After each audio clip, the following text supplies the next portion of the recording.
Bom dia, pessoal. Tudo bem com vocês? Então, estamos aí iniciando mais uma semana de estudos com um acompanhamento à distância, ok? Essa semana eu preparei para vocês aí um assunto bem tranquilo, bem fácil de ser estudado, até mesmo o nosso módulo está acabando. Nesse módulo bem grande, já tivemos aí quase as 100 horas trabalhadas, já está chegando em 80 e poucas horas já. Já falamos sobre meteorologia, já falamos sobre instrumentos de medidas, já falamos sobre simbologias, já falamos sobre nomenclaturas, já falamos de classe de instrumentos, já falamos de muitas coisas. E agora aí, para deixar vocês um pouco mais cultos, vamos dizer assim, na área da instrumentação, vamos falar aí sobre terminologia, que será termos, palavras que vocês vão se deparar no dia a dia, quando vocês estiverem conversando com os colegas de serviço de vocês, quando vocês forem ligar para um fabricante pedindo especificação de algum equipamento, quando vocês forem até mesmo montar ou calibrar os equipamentos, vocês vão se utilizar desses termos aí. E é importantíssimo que vocês tenham na cabeça aí o que é cada termo desse, ok? Então, essa semana aí vamos falar sobre terminologia. Então, vamos lá. A definição aí. Os instrumentos de controles empregados na indústria de processos têm a sua própria terminologia. Os termos utilizados definem características próprias de medidas e controle dos diversos instrumentos. A terminologia ela é empregada e unificada entre os fabricantes, os usuários e os organismos que intervêm diretamente ou indiretamente no campo de instrumentação industrial. Então, as palavras e os significados delas que eu vou falar aqui, ela é universal, todos os fabricantes adotam praticamente e todos os usuários devem adotar. Então, se eu souber essa terminologia e for conversar com alguém que também sabe, vai ter uma conversa bem tranquila, todos vão entender ali, e uma conversa mais simples e direta ao ponto.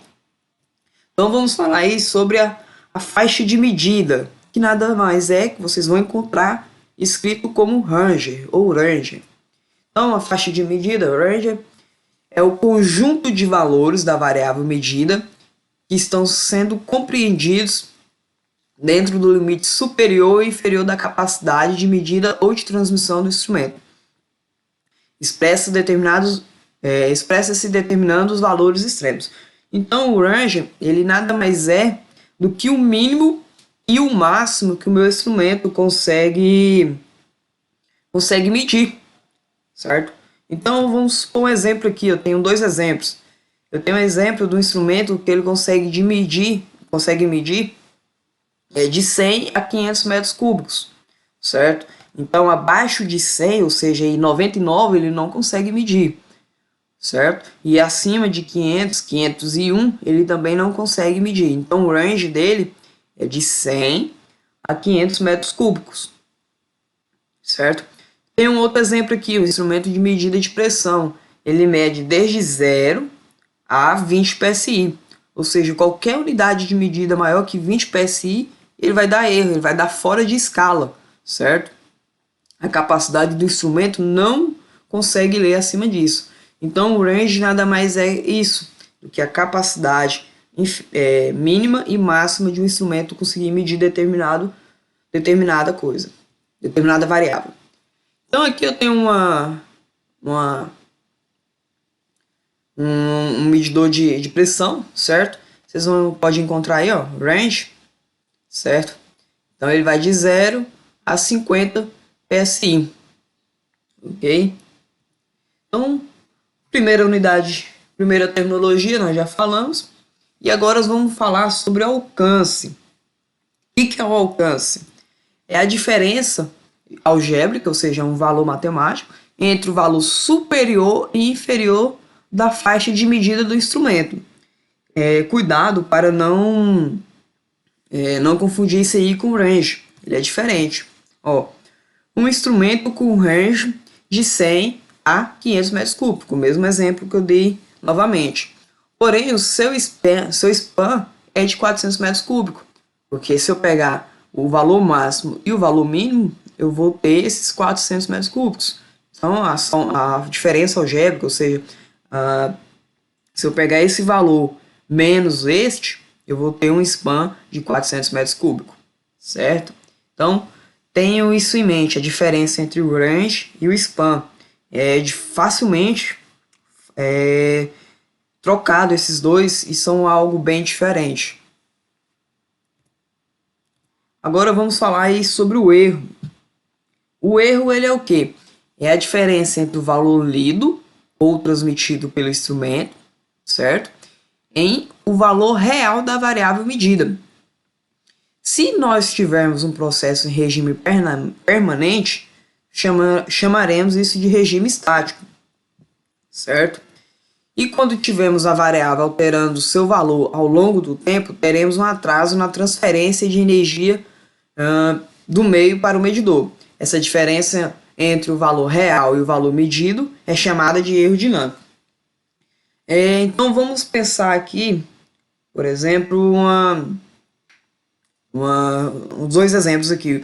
O primeiro do erro estático, que seria ali, por exemplo, uma temperatura, na qual ela não varia com o tempo.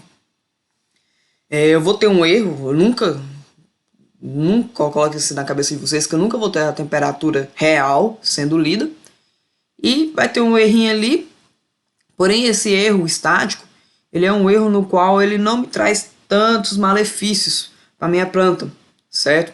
Agora, se eu tiver uma variável ali, o mesmo exemplo, a temperatura variando constantemente, ou seja, ela vai de 40 graus para 50, de 50 para 30, eu também vou ter um erro nessas medições, porque nenhum instrumento é perfeito. Essa diferença aí vai ter um delay entre a transferência da informação do instrumento para o meu controlador. Então nós vamos chamar isso aí de erro dinâmico. Então ele é um erro que vai variando com o passar do tempo, porque a variável também varia, certo?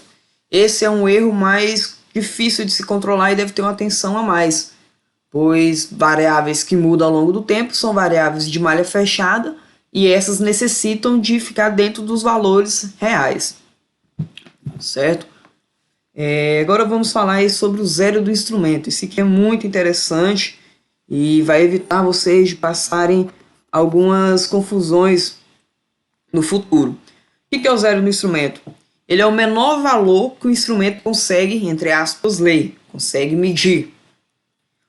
Ou seja, ele é o valor mínimo da faixa. Voltando lá atrás,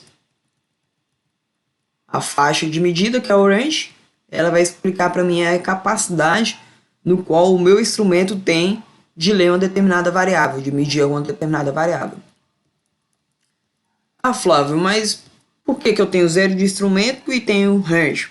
Porque é o seguinte, range é a capacidade total dele ler, certo? O mínimo e o máximo.